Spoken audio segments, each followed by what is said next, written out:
Muy buenas tardes. Gracias, por supuesto, a la Fundación Juan March por la invitación. Gracias a todos ustedes por acompañarnos.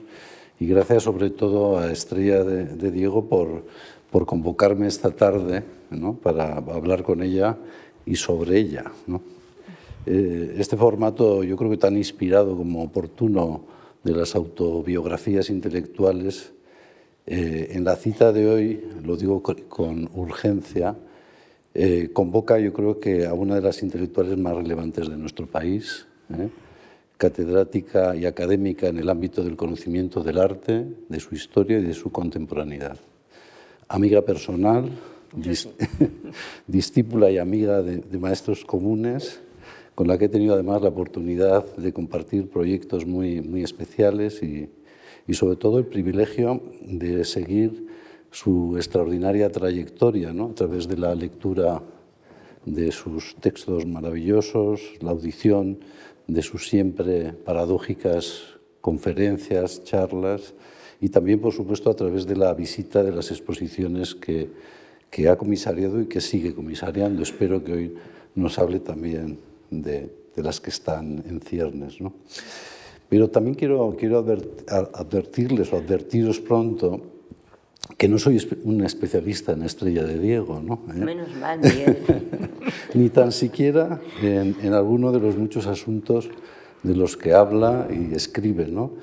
Por lo tanto, será una conversación con Estrella, con un admirador, con una especie de fan, ¿no? Más bien amigo. Y amigo, por supuesto, ¿no?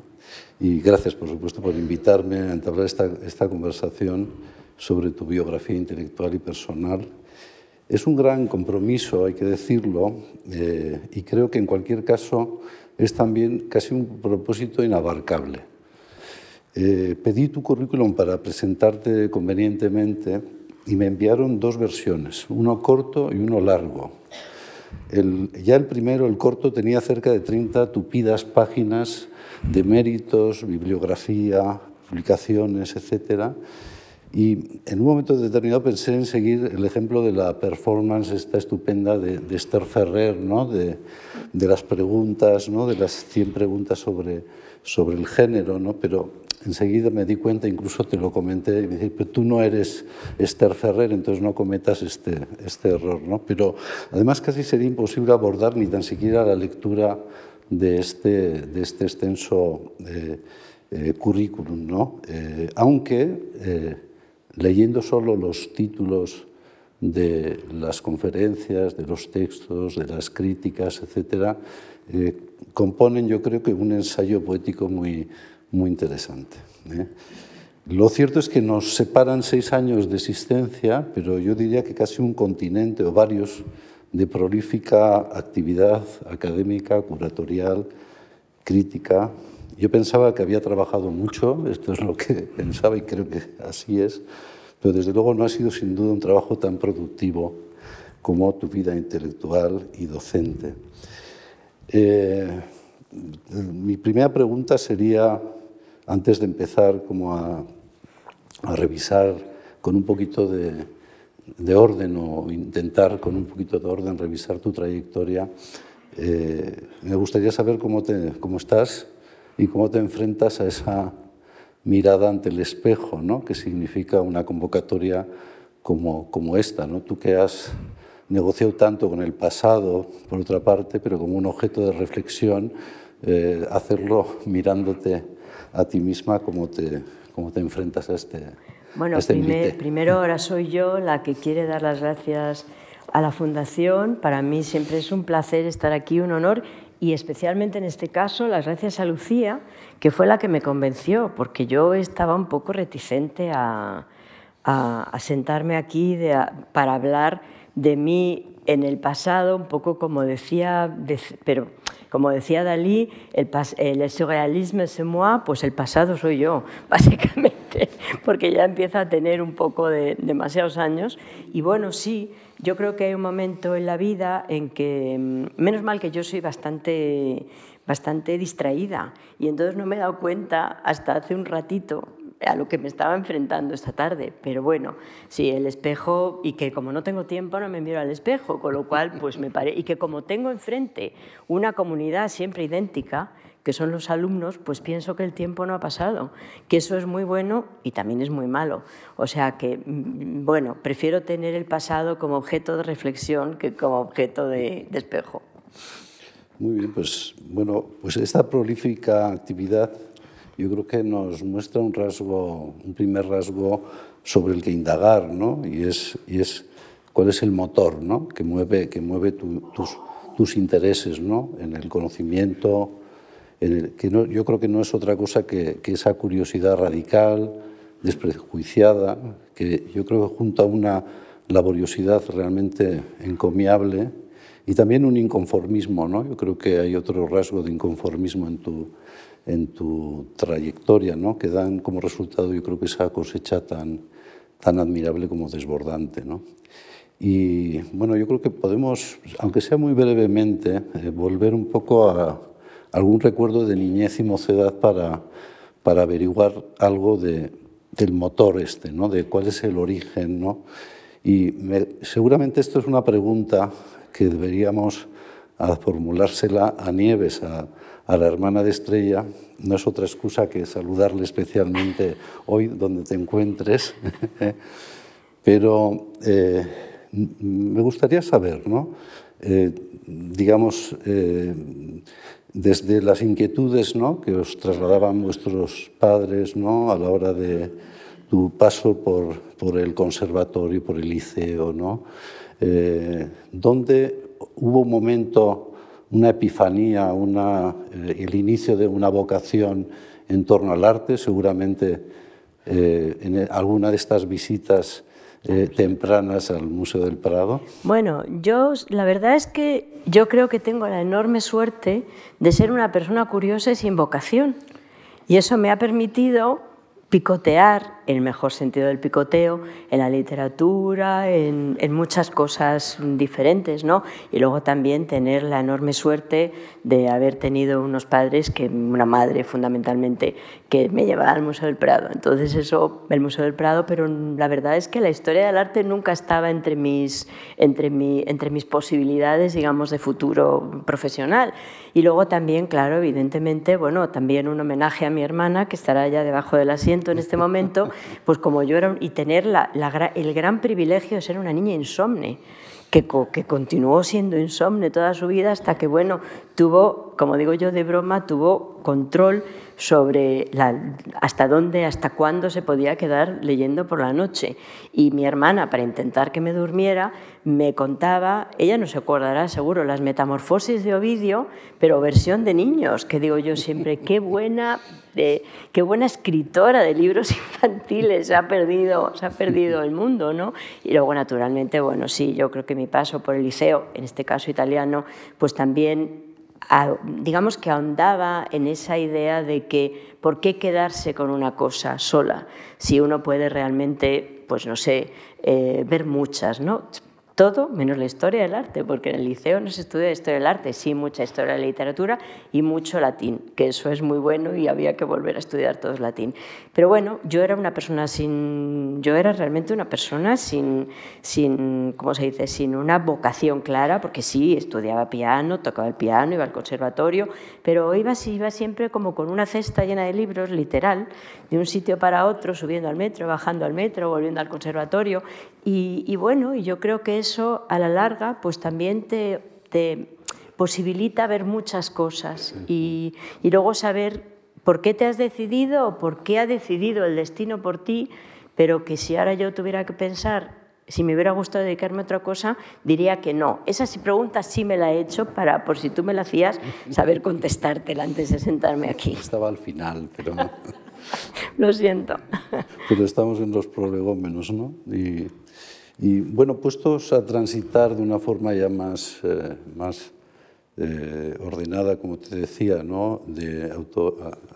Delante de tu autobiografía intelectual, se me ha ocurrido proponerte varios mapas alternativos que yo creo que nos ayudarán a orientarnos, ¿no? Porque la verdad es que tú, aunque has escrito contra el mapa, ¿no?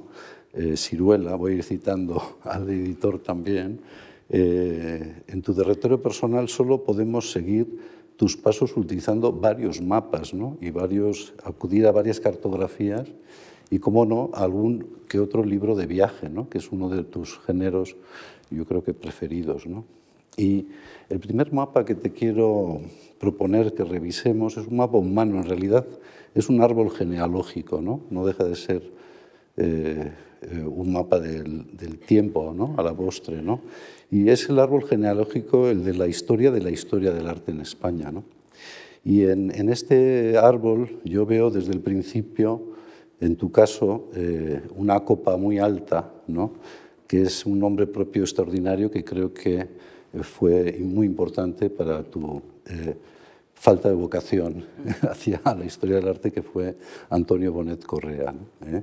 Que fue el director de tu tesis, fue el responsable también de la publicación temprana de tu tesis doctoral, ¿no? Y bueno, Antonio además,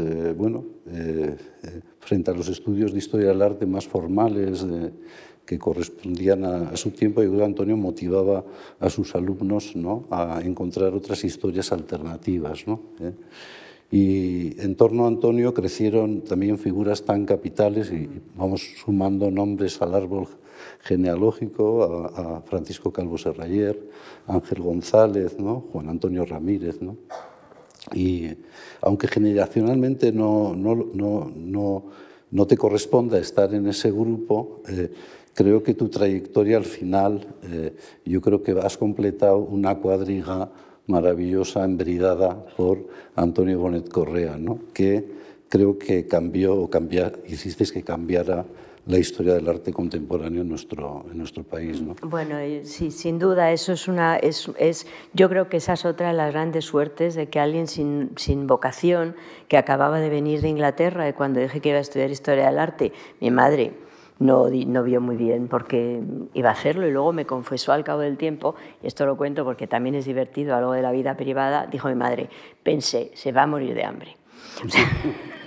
Pero bueno, en mi casa lo bueno es que siempre nos dejaron cambiar de idea. Y ahí está Antonio, efectivamente, Antonio Bonet, que el otro día, este año es el año de su centenario, y hará 5 años que murió en mayo.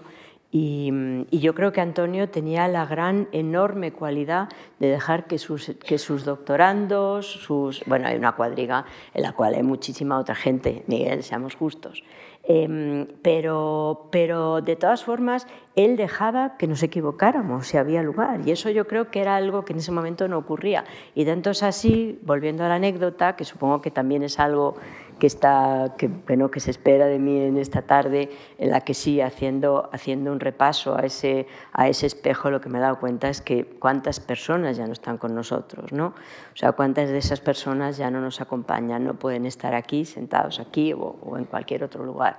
Entonces yo me acuerdo que el primer año de la facultad para mí fue horroroso, y lo cuento porque justo lo estaba contando en el epílogo que he hecho para el último libro de Antonio, cuya escritura emprendió con 94 años y que después de romperse la cadera siguió escribiendo realmente hasta que la muerte paró la escritura, que eso me parece una lección de vida, la última lección de vida a sus discípulos, entre los cuales yo me cuento y tengo la suerte de contarme, al resto de los que nos dedicamos a la historia del arte. Es un poco lo mismo que Steinberg no quiso que a Judy Meretu le hiciera un vídeo porque no tenía tiempo, porque tenía que acabar un libro de Rafael y estaba muy ocupado.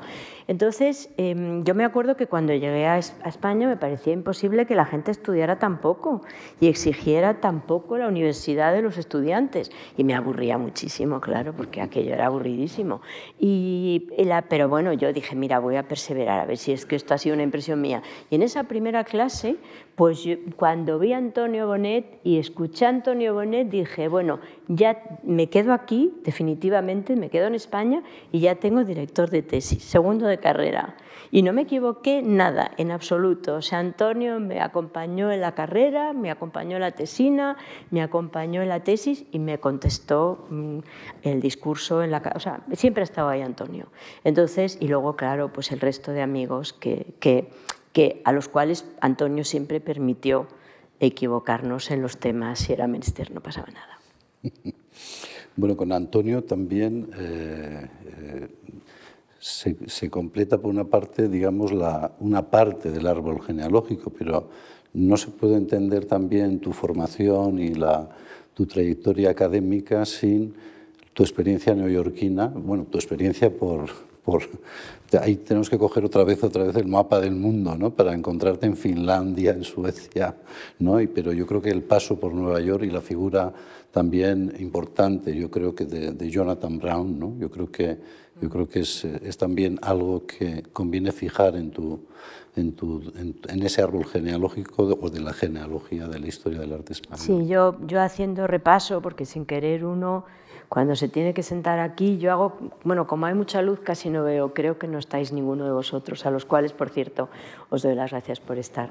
Y sí, Jonathan Brown sin duda fue muy importante por su apoyo, por su lección, por su forma maravillosa de ver el mundo, de apoyar hasta sus casi falsos discípulos en el instituto, digo porque yo no me dedico naturalmente ni me dedicaba a la arquitectura, o sea, es que el mérito realmente de estas dos personas tan importantes como referentes es que yo no me estaba dedicando a nada de lo que ellos se dedicaran, con lo cual era realmente muy díscola en mis decisiones de dedicación, ¿no?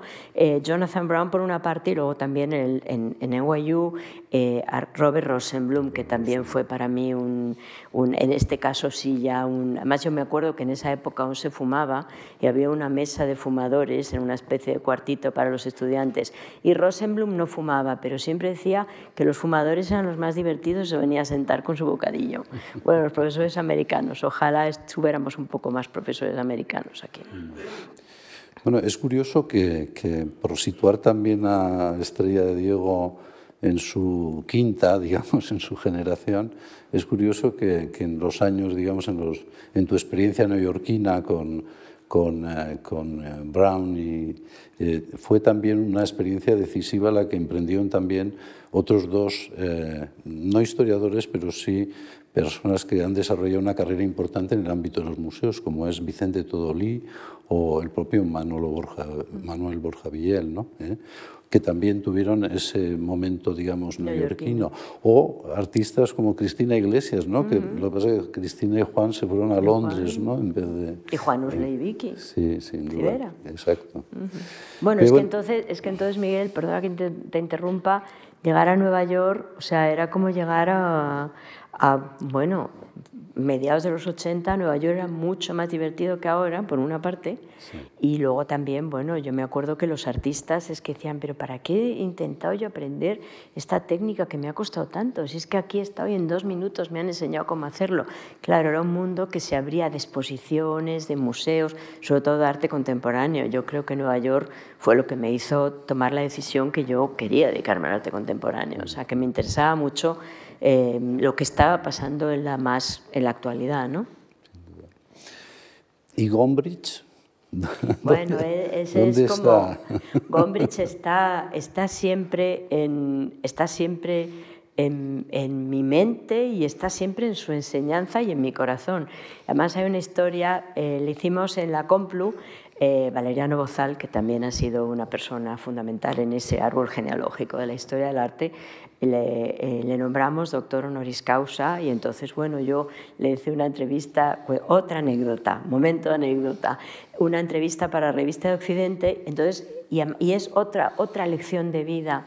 O sea, cuando Gombrich en un momento determinado ya no podía andar casi, pero él quería ir al Prado, quería ir al Escorial, o sea, sabía que iba a ser su último viaje para ver a sus grandes maestros, ¿no? Era también una lección de vida. Y entonces tuvimos esta conversación, continuamos la conversación, yo luego les acompañé a Lady Gombrich al aeropuerto, y entonces me acuerdo que cuando justo pasó, ya para pasar, digamos, el control, yo no sé si en ese momento había tanto arco, pero iba con su sillita de ruedas y frase que dijo, con su acento vienes fuerte, and remember, the important thing is exclusions.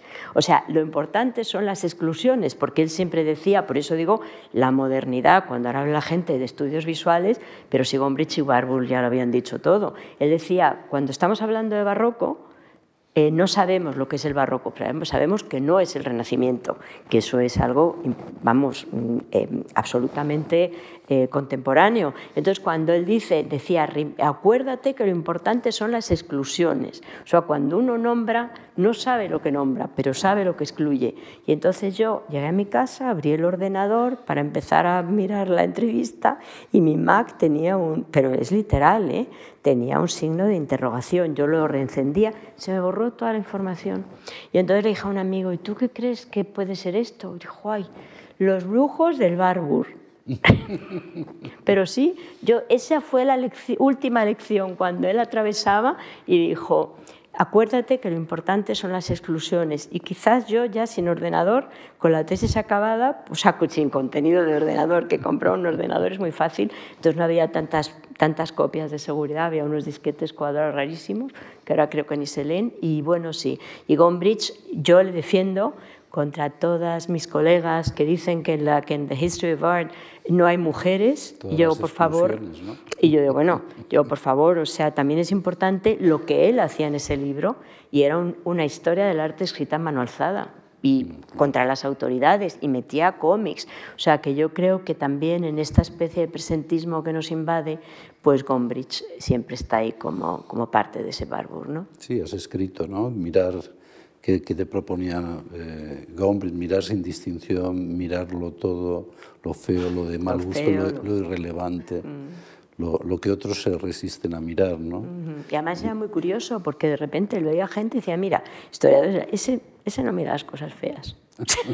Hacía esos juicios de valor y bueno, probablemente eran verdad, ¿no? Pero entonces, había pensado quizás que esa recomendación de Gombrich había sido previa a la decisión de dedicar tu tesis doctoral a un ámbito inédito completamente entonces para la historia del arte en España, y bastante inédito para la historia del arte en general, que era una tesis doctoral sobre la mujer y la pintura del siglo XIX español, ¿no?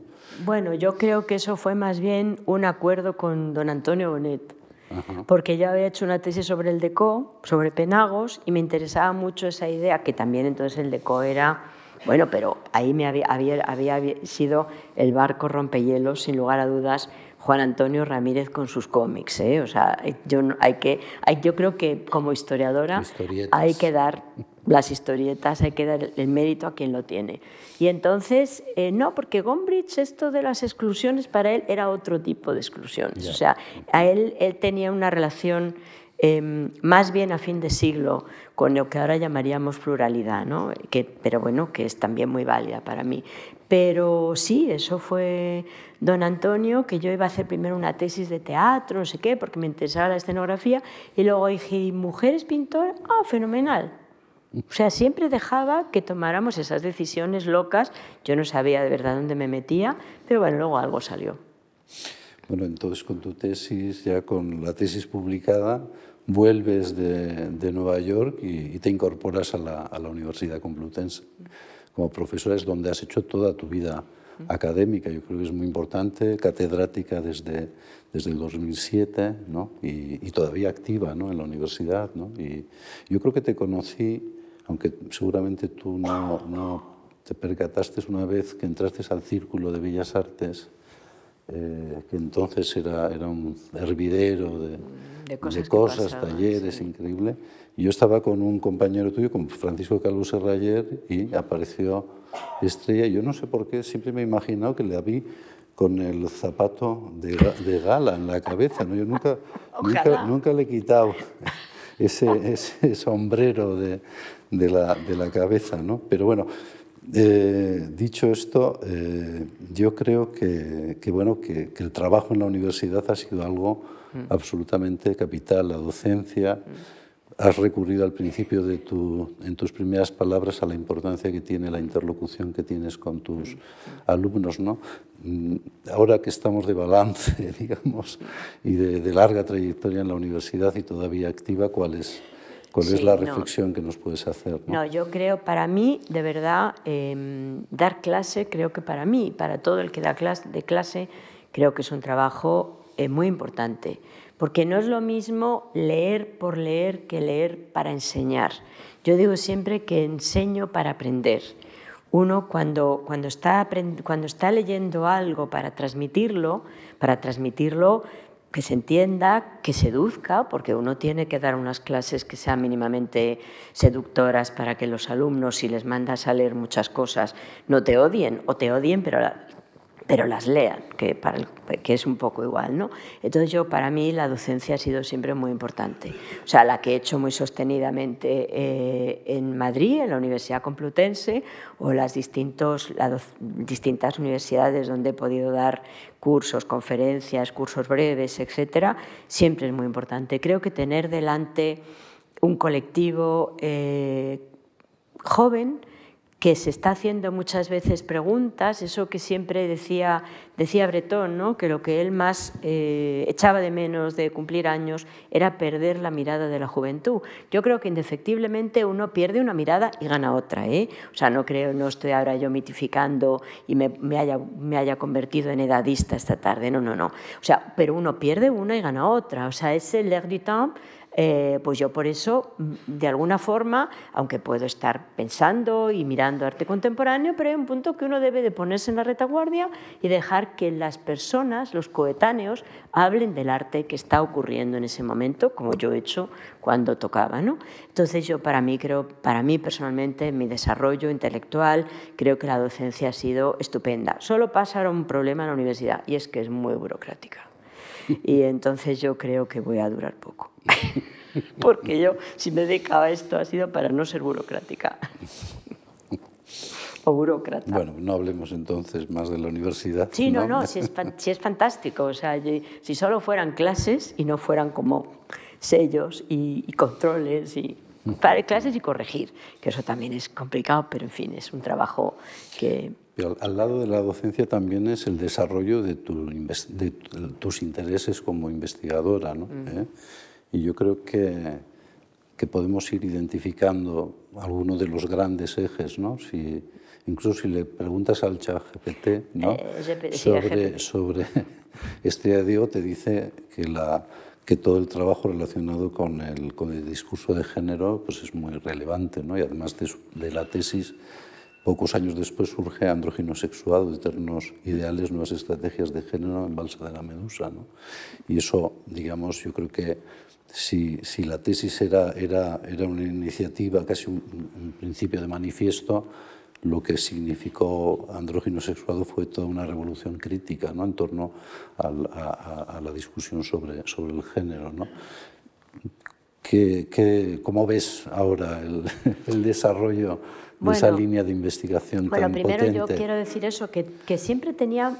Yo me considero una persona con mucha suerte. O sea, yo creo que he tenido mucha suerte, porque también a lo mejor hay gente que escribe libros y no se los publican. O sea, yo siempre encontraba a alguien pues, que le interesaba mi libro, en este caso fue Valeriano Bozal, y él lo publicó en La Balsa de la Medusa, hace poco que lo republicaron.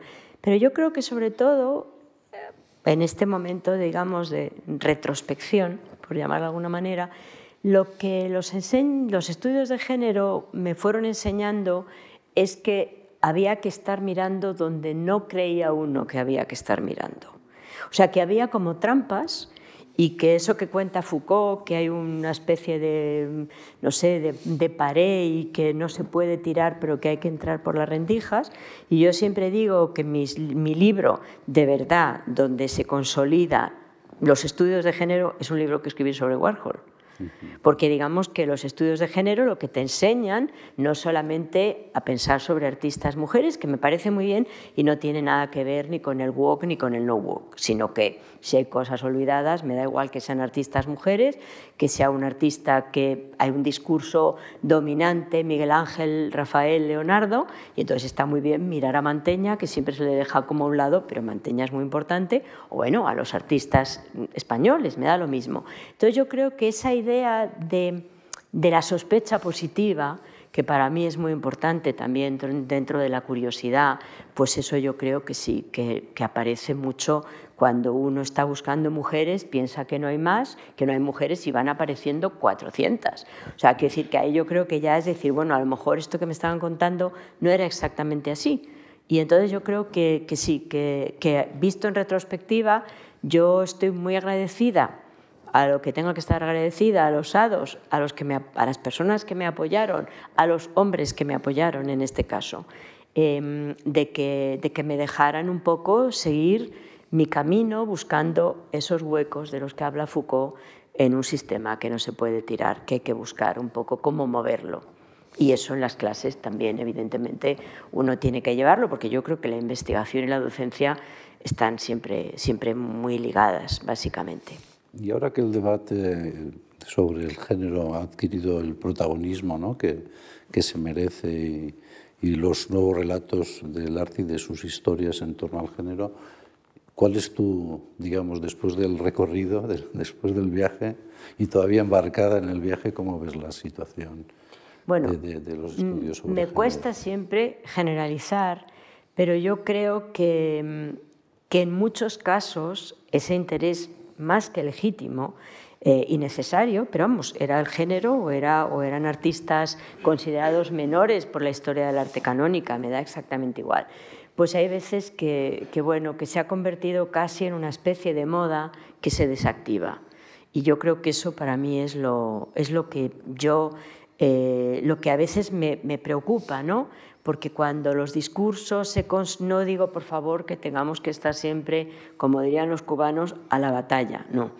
Pero cuando los discursos se consolidan tanto y se convierten casi en una especie de moda recurrente en el que entran documentados e indocumentados, o sea, un poco de cada uno, pues yo creo que los discursos se desactivan. Y yo creo que es bueno que haya un discurso activo que siempre nos hace pensar que cuando pensábamos que todos estaban dentro, siempre quedaba alguien fuera. Mujeres o cualquier otro artista, me da igual. Yo creo que otra aportación importante de tus trabajos, además de los temas, es también el abordar también o rescatar esas disciplinas un poco menores o excluidas, ¿no?, que las activaste fantásticamente, la fotografía, la moda, el cine, ¿no?, las historietas, si te hubiese dejado Ramírez, ¿no?, el meter el cómic, ¿no? Pero en definitiva yo creo que también una aportación muy sobresaliente de tu propuesta como investigador es eso, ¿no?, el ampliar el espectro de los estudios visuales, ¿no?, en torno a la construcción del imaginario de la modernidad, ¿no? Yo creo que es algo relevante, ¿no?, que ahora parece, vienes a cualquiera de las exposiciones en esta casa, ¿no?, magníficas exposiciones que organiza la Fundación Marc, y te das cuenta donde ya está todo reivindicado, ¿no?, ya concedemos, digamos, pero eso no era así, ¿no?, hace unos años cuando tú empezaste a proponer. Bueno, ni es siempre así fuera de la Fundación, perdona, déjame que aquí acote. Sí, pero yo creo que también, a lo mejor esto también fue una casualidad. O sea, a mí me gusta mucho el cine, yo soy muy cinéfila y me encanta el cine. Pero cuando entré en la Universidad Complutense, pues me cayó, porque era la última que llegaba, la historia del cine. Y yo dije, bueno, a ver, ¿qué hago ahora con esto? O sea, porque dar clase, para los que no lo sepan, es un asunto de mucha sangre fría. Porque cuando empiezas a dar clase, muchas veces, y más cuando estás dando historia del cine, Miguel, muchos alumnos sabían mejor que yo la historia del cine, porque a lo mejor eran más cinéfilos que yo, ¿no? Y entonces también la idea de cómo abordar una asignatura como esta, cómo darle un aire nuevo, que eso también tiene que ver muchas veces. ¿Qué esperan de nosotros los alumnos? ¿Que les contemos lo mismo de siempre o que vayamos contándoles cosas que están pasando o que les contemos algo que estamos investigando y que es nuevo? Y entonces, bueno, pues ahí la verdad es que me pasé, yo no sé, 10 años, 12 en esa asignatura, o 8, bueno, muchos años, porque la verdad es que me interesaba. Y entonces hacía la asignatura solo con cine de vanguardia, el año que viene, porque decía, bueno, el cine de Hollywood lo habéis visto todos. Entonces yo creo que la idea de ir incorporando, las cosas no pasan en un momento, las cosas van pasando, y eso es lo que yo creo que ahora a veces las generaciones más contemporáneas no se dan cuenta, que hay un pasado que es el que nos lleva hasta donde estamos hoy, ¿no?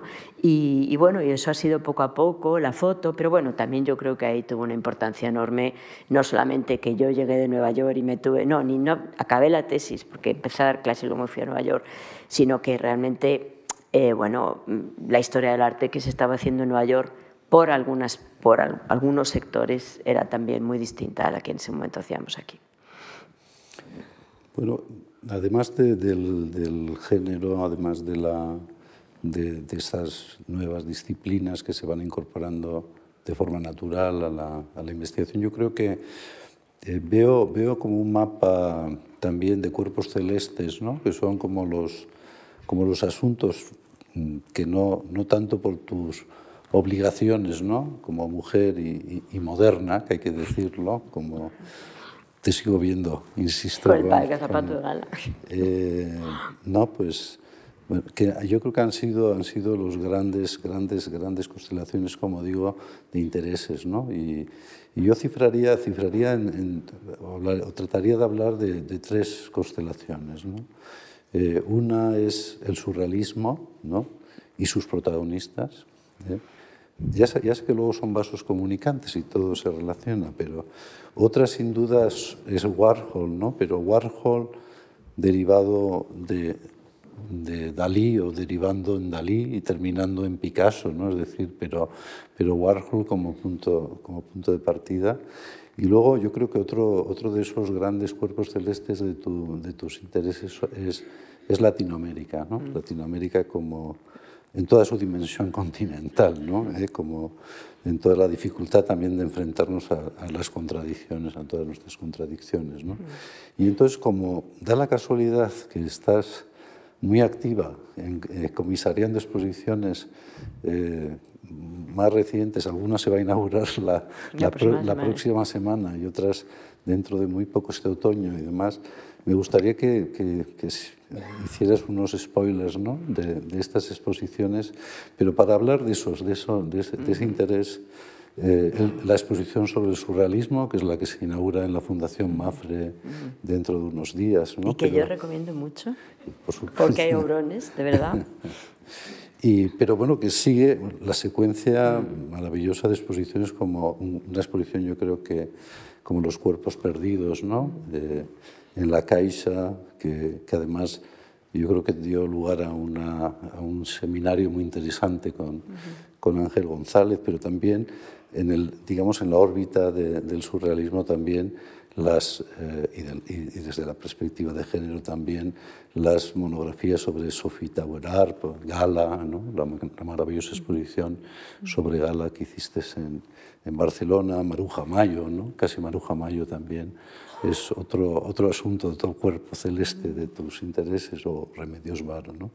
Pero bueno, a propósito de esto, vas a inaugurar surrealismo. ¿Qué nuevas cosas nos vas a contar sobre...? Bueno, el surrealismo, la verdad es que está muy bien visto esta especie de tejido, ¿no? De que unas cosas llevan a otras. O sea, es que yo creo que cuando uno está investigando, es que es como toda una especie de asociación, una especie de, no sé, de juego, como una especie de hilo, que vas tirando de un hilo y sale otro hilo y otro hilo. Y yo la verdad es que llegué al surrealismo por Warhol. O sea, de repente dije, pero si Warhol es igual a Dalí. Y de repente llegué a Latinoamérica porque me invitaban a hacer cosas y yo dije, pero de esto hay que hablar. Y eso sí, me siento muy orgullosa que conseguí que en el programa de la Complutense se metiera por vez primera arte de América Latina. En ese momento era del siglo XX. O sea, ahora ya tendría que ser 21, pero bueno, había siempre el arte, digamos, bueno, no sé cómo lo podríamos llamar, novo hispano, y, en fin, el arte del Renacimiento barroco, ¿no? Pero eso sí. Y respecto a la ¿cómo se dice? Déjame que me acuerde un momento de Ángel, sí, y que diga ese curso que se llamaba Hechos unos belgas, en los cuales pues hacíamos la genealogía, porque no todo el surrealismo es francés, aunque muy buena parte y muy importante es francés, sino que también están los belgas. Entonces ese curso, que fue muy, muy, muy divertido, la verdad es que qué suerte tengo haberme dedicado a lo que me he dedicado. Es que lo pasa muy bien, Miguel, es que lo paso muy bien. Y entonces Ángel empezaba hablando de los belgas, surrealistas, yo empezaba hablando de class war, o sea, el punk y tal, y nos encontrábamos a mitad de camino, que era la Internacional Situacionista. Pero es que eso ser creativo yo creo que también está muy bien en la enseñanza. Y sobre la expo de la Fundación Mapfre, de ese spoiler que tú me pides, bueno, yo creo que es una exposición que está ligada a la de Bruselas, París, luego va a estar en Madrid, después Hamburgo y luego Filadelfia, y bueno, hay obras pues como el perro ladrando a la luna de Miró, que es que yo solo hoy lo he visto y no daba crédito, o sea, bueno, hoy lo he visto y he dicho adiós, que me tengo que ir, ahí os quedáis, seguís montando, y pues hasta no sé, hasta intentar ver todos estos artistas, que otra vez volvemos a lo mismo, ¿no? ¿Qué fue el surrealismo? Pues a lo mejor lo importante son las exclusiones, ¿no? Hay otros surrealismos, en este caso no el mexicano, sino el porteño, el de Buenos Aires, donde hay artistas, pues por ejemplo, no sé, artistas como artistas importantes, ¿no? Que no son Jules Solar, que no era surrealista. Entonces esa idea de ir siempre, ves, eso es el regalo que me ha hecho la vida, o sea, decir, no te fíes nunca de la primera mirada, vete a buscar, pero en las exposiciones realmente hay unas obras espectaculares, o sea que si se me permite que además de spoiler diga que no, porque no es mérito mío, es mérito de las obras, si no lo estaría diciendo, pues es una exposición muy interesante, sí. Y pues gracias a gracias a la generosidad de muchos de los prestadores que habéis contribuido a que se pueda hacer. Muy bien. En otoño, Pollock Warhol en el Thyssen. Y claro, tocas a Warhol, que es central, ¿no? Parece ser que el encuentro con Warhol, como dices, es a través del surrealismo y de Dalí. No, al contrario, al contrario.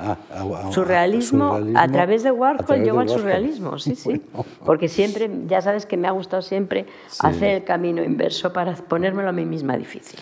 Bueno, tristísimo Warhol, es una aportación realmente importante. Aquella maravillosa exposición de Warhol sobre Warhol en la Casa Encendida, y yo creo que aquí vamos a convocar a otro gran amigo, ¿no? y gran promotor de muchas iniciativas en torno a la cultura y al arte, que es Pepe Guirao. Pepe Guirao, sí. Pero bueno, de Warhol luego a Picasso, y otra vez es Pepe, ¿no? El que te enfrenta también a la ausencia de Pepe. La ausencia de Pepe la que te obliga. Es Carlos Alberdi, que creo que puede estar aquí, pero yo creo que no me hubiera metido en ese lío si hubiera estado Pepe aquí, porque además Pepe no me lo hubiera pedido, sí. Que sabía que a mí Picasso, pero luego cualquier cosa, lo fascinante es que de verdad cualquier cosa que te pones a estudiar acaba por ser interesantísima. O sea, acabas por encontrarle eso de lo que quieres hablar, porque finalmente no es... Yo creo que es la pulsión de lo que quieres hablar, de lo que necesitas contar, ¿no? Para explicártelo a ti misma y eventualmente luego en clase. Bueno, ¿y cómo va a ser Pollock y Warhol? Yo no sé si puedo hacer mucho spoiler, no. Que Guillermo Solana se va a enfadar conmigo. Bueno, vamos a ver a Pollock, un número de cuadros que yo creo que va a estar muy bien, que no se ve mucho a Pollock, desgraciadamente, porque es un artista, bueno, difícil, digamos, ¿no? Y luego a un Warhol fundamentalmente abstracto o abstractizante. O sea que vamos a ver si uno contemplando también puede ser político, que vaya usted a saber, igual sí. Ahora puede uno ser muy político simplemente contemplando, ¿no? Aquí hubo una exposición maravillosa también de la Escuela de Nueva York, que bueno, que podía ser uno muy político. A lo mejor ahora lo más político es contemplar. Habrá que tratar de pensarlo. Estupendo. Y bueno, y la tercera exposición en ciernes es una que me compromete a mí especialmente porque va a coincidir con la apertura de la ampliación del Museo de Bellas Artes de Bilbao, cuando sea, que es una parte de la colección de Pati Cisneros y de la Fundación Cisneros, una colección que conoces muy bien, que la has estudiado muy bien, la has publicado también, hay un artículo fabuloso sobre la colección de Pati en Goya, en la revista Goya, ¿no? Y en este caso es también otra vez mirando no es la colección más previsible, ¿no? de Cisneros, sino es la visión de los viajeros otra vez, ¿no? Al nuevo continente, y la lectura otra vez recordando contra el mapa disturbios en la geografía colonial de Occidente, ¿no? No, y aquí también hacemos un pequeño homenaje a Gustavo. Sí. Hoy está Gustavo Cisneros, hoy está toda la gente que ya no está, pero sí, que la vamos a recordar, y así por lo menos está un rato, porque los paisajes eran naturalmente ahí está siempre Patti como mastermind de todo, pero a Gustavo le gustaban muchísimo los mapas y bueno, también es aquí recordarle hoy es un pequeño homenaje. Sin duda. Pero bueno, en Latinoamérica, que has sido comisaria en Sao Paulo, has trazado, yo creo, una relación fabulosa con los buenos, importantes investigadores del arte latinoamericano contemporáneo, ¿no? Y sobre todo me han enseñado también a... Me han enseñado a... Otra vez ahí me gustaba mucho porque nunca te puedes creer lo que hay, en primer lugar, ¿no? Yo me acuerdo todo ese debate que hubo sobre Latinoamérica, de Latinoamérica, pues había que ser de Latinoamérica, porque aunque no seamos todos los mismos, me decía Eva Mezquita, pero es una forma de plantear una política, digamos, de América Latina. Pero yo creo que América Latina me ha enseñado a mirar, o sea, es que de verdad... Me parece que también he tenido mucha suerte ahí, ¿no? No solamente porque he conocido personas interesantísimas, sino que he aprendido otra vez a no fiarme. He aprendido a tener una lección de humildad y que lo que parece y a mirar. O sea, por una parte me enseña un poco Gombrich a mirar y luego en Latinoamérica me vuelve a enseñar a mirar. No te fíes, dice siempre el latinoamericano. Y yo creo que eso también es muy importante porque lo que parece que, o sea, porque nos reenvía a un tema que a mí siempre me ha interesado y es la calidad. Lo que la historia ha excluido porque no se ha puesto a mirarlo, ¿no? Porque ha determinado que no lo va a meter dentro del canon que hay y eso yo creo que es el gran regalo de Latinoamérica. Y luego, en la pandemia, hice una exposición de la colección del Banco de la República, ¿ves? Otra vez la generosidad. El Banco de la República deja a mí, a una madrileña, que tiene muchas relaciones evidentemente con Colombia, que haga toda una exposición con su colección, la que a mí me dé la gana, y ellos no se meten. Entonces yo hago esa exposición y luego dicen, ay, es que nos gusta mucho, queremos llevarla.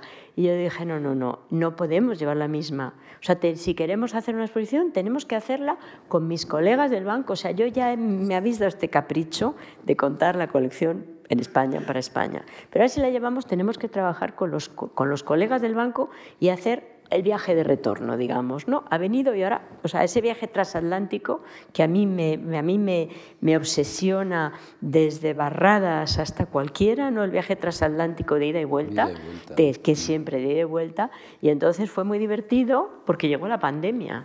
Y la pandemia siempre pensábamos que yo podía ir a Colombia. Aquí abrimos relativamente pronto, aunque con vacunas, pero allí no. Entonces fue muy divertido porque estuvimos haciendo toda la exposición, incluido el montaje online. Y realmente se llamaba Ires y Venires. Y yo decía siempre, más bien han sido ires que venires, porque aquí no hemos... Pero también eso es otro regalo, aprender a ver otras cosas y aprender también a entender algo que siendo diferente tiene exactamente la misma calidad. Bueno, con las exposiciones o al lado de las exposiciones o por delante de las exposiciones está la escritura, ¿no? Y aunque ya estamos consumiendo mucho del tiempo concedido para esta conversación, yo creo que es muy importante, ¿no? Dedicarle unas palabras a este aspecto, ¿no? Me comentabas, ¿no?, que hay un título, Travesías por la incertidumbre, de Sis Barral, que nunca se entendió muy bien si era un libro de ficción o era un libro de un ensayo realmente, que era lo que era, ¿no? Otra vez el viaje, el mapa como imposibilidad, etcétera, ¿no? Que es un tema fundamental, pero fundamentalmente en ese libro, tan apreciado por Paco Calvo, ¿no?, de tu bibliografía, ¿no? Yo creo que ensayas ese estilo tan particular del género híbrido, ¿no?, entre el ensayo, ¿no?, y la ficción, ¿no?, de alguna manera, ¿no? Y bueno, yo también me gustaría en este punto rendir un pequeño homenaje a los editores, a tus editores. Ya lo hemos dicho en el caso de Antonio Bonet, con Cátedra, ¿no?, que luego has tenido además que asumir la dirección del catálogo de Cátedra, ¿no?, pero Valeriano, Bozal, con La balsa de la medusa, Siruela, ¿no?, Jacobo Siruela, muchos de los libros que has publicado, y más recientemente Anagrama, ¿no? Ahí he encontrado ya mi editora, Silvia Sesé. Y bueno, ahora hablaremos del único libro que he traído es este, ¿no? El publicado, es el último, es el penúltimo, es mejor dicho. Sí, sobre el Prado, que es como me gustaría terminar esta conversación, si te parece, ¿no? Pero háblame un poco de esto. Haces crítica de arte de forma regular en varios medios, especialmente en el País, ¿no? También es la manera en aportar la escritura a tu relación con los artistas estrictamente contemporáneos muchas veces, ¿no? Háblame de la escritura en tu... Bueno, en primer lugar, no sé si hago crítica. Yo siempre digo que critico mucho, pero no sé si hago crítica, porque si hiciera crítica estrictamente hablando, bueno, a lo mejor de vez en cuando, pero he dicho durante mucho tiempo, he escrito columnas, luego ya dije, bueno, es que ya esto se convierte casi en una rutina, y cuando la escritura se convierte en una rutina, hay que cambiar de género. Y ahora escribo poco ya, pero escribo de vez en cuando artículos, más bien crítica exactamente, y no escribo crítica por la misma razón que no soy coleccionista, porque si hiciera crítica de arte no podría hacer exposiciones, y no soy coleccionista porque si fuera coleccionista no podría escribir sobre arte, porque ahí se cruzan campos que quizás, bueno, y yo he optado por la escritura, sin lugar a dudas, ¿no? Para mí la escritura, Miguel, como tú sabes, es muy importante. O sea, también las exposiciones tienen algo de escritura, porque en el fondo uno escribe con imágenes, ¿no? Pero la escritura con las palabras es mi, aunque a veces soy un poco escritora de fin de semana, como Barthes, porque las tesis, las clases, las exposiciones, pero y tengo migrañas igual que él, que eso también te quita tiempo al tiempo, pero sí, la escritura es un lugar muy divertido, como la lectura, y sobre todo que cuando tú estás escribiendo un libro, pues es igual que cuando estás leyendo un libro, estás deseando poder volver al libro para seguir con lo que estabas contando en el libro. Pero sí, la escritura es muy importante, sobre todo porque eso que yo digo siempre en clase, que lo importante no es solo el qué, sino el cómo. Si tú estás hablando de algo, lo que decían siempre, pues estar hablando de algo nuevo desde un punto de vista de una pintura muy realista, se pierde lo algo nuevo. Y entonces yo creo que también esa es la lección de Ángel, a lo mejor, y su pasión por Baudelaire, ¿no? No puedes contar lo que ves, como hacía Diderot, ¿no? Sino que tienes que contar lo que se te aparece, como diría Breton, dado que ahora estamos ahí conmemorando nosotros en el 25, pero conmemorando el 24. Yo creo que si lo que se te aparece en la escritura, pues las cosas se van apareciendo, y cuando tú estás delante de una obra lo que quieres es hablar con la obra, y la escritura es un modo de hacerlo. Bueno, y la escritura también sirve para la autobiografía, ¿no? Y de hecho, como nos quedan 5 minutitos, yo creo que podemos volver al origen, ¿no? Al origen de una vocación que no era vocación. Que lo era, seguramente, pero no lo sabía. En el Prado, ¿no? Y bueno, fui testigo, además, privilegiado de la realización, la motivación, en primer lugar, de este libro, y luego la... La motivación es tuya, Miguel, sí, la culpa es tuya. Y luego tuve el privilegio de ser el primer lector del maravilloso El Prado Inadvertido, ¿no? Que es el trabajo que te empeñaste en hacer durante un sabático, ¿no? Y en medio de la COVID, yo creo que coincidió además la COVID encima. Bueno, ¿cómo se dice? El sabático, que no crean ustedes que tenemos sabáticos como en Estados Unidos, sino que después de 25 años de trabajo nos regalan un año en la Complutense, que también muy bienvenido, porque en otras universidades nos regalan ese sabático, pero ahí Miguel dijo, bueno, como estás de sabático, sí. Yo la verdad confieso en las anécdotas, Miguel, que cada vez que te veía y cada vez que te veo en el teléfono digo, uff, ¿qué se me va a caer ahora encima? ¿En qué lío me va a meter Miguel, no? Y bueno, y son líos siempre estupendos. Y yo además a Miguel lo que me diga, le voy a decir siempre que sí, pero son líos, no dejan de serlo. Y sí, fue el seminario que me encargaste, que al año siguiente di otro distinto, y entonces al final el libro ya sí fue en la pandemia, que como no podía hacer nada, salir de casa, pues podía escribir. Yo la recuerdo, la pandemia, con afecto, por eso. Por el libro, ¿no? Sí. Bueno, y no siempre me ha dicho que sí, ¿eh? Cuando ya tuvimos más trato, incluso mucha confianza, le llegué a proponer ser conservadora del museo, ¿no? Teníamos la oportunidad de nombrar una nueva plaza de conservación del siglo XIX y en la superproducción, así te lo expliqué, ¿no? Lo que estamos haciendo en el Prado es una superproducción, ¿no? Entonces tienes que un papel protagonista, no le convencí, ¿no? Pero ahí la generosa fui yo, sí. Miguel, la generosa fui yo porque te dije, mira Miguel, ¿se puede contar la historia completa o qué? Sí, perfecto. Yo te dije, aunque yo sé mucho del siglo XIX, porque mi tesis es del siglo XIX, que la superproducción estaba muy ligada a eso, todo el mundo va a decir, ¿qué haces nombrando a una conservadora que se dedica al arte contemporáneo? Ahí fui yo la generosa y nunca me acabaré de verdad de arrepentir de mi generosidad. Pero bueno, ser generoso es lo que tiene, bueno, que uno a veces se arrepiente de serlo.